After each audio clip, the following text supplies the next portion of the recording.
Hey y'all, can you believe it? Another school year is almost over and it's time to celebrate those teachers. So today I'm making royal icing transfers for my Teaching is a Work of Heart thank you cookie set. So I got these images off of Canva and I printed them out and put them inside of a sheet protector. And I'm going to do a wet on wet effect so that the pencil lead blends in with the pencil. And so I started with some black royal icing and I made my pencil lead go up into the pencil so it would be sure to attach to the rest of it when I lifted off the transfer. And then I immediately took my lighter tan colored icing and piped a triangle over that, and then I immediately grabbed my yellow icing and went ahead and outlined and put it in the pencil.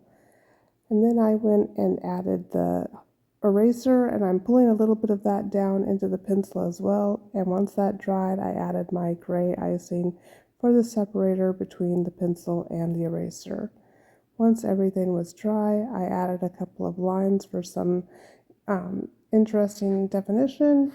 And then when that dries, I'll go back and paint over it with some silver edible paint.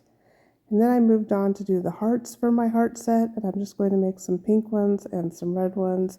And again, using a wet on wet effect, I will add a little highlight in the corners.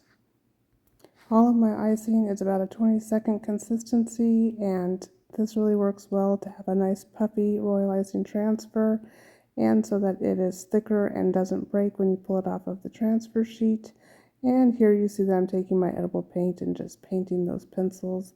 And this set is done. Because they're really thin and they might easily break, I made quite a few of them, and I'm just going to use my cake scraper from the Cookie Countess, or maybe it's a stencil scraper, to get those pencils off, and the hearts just pop off easy.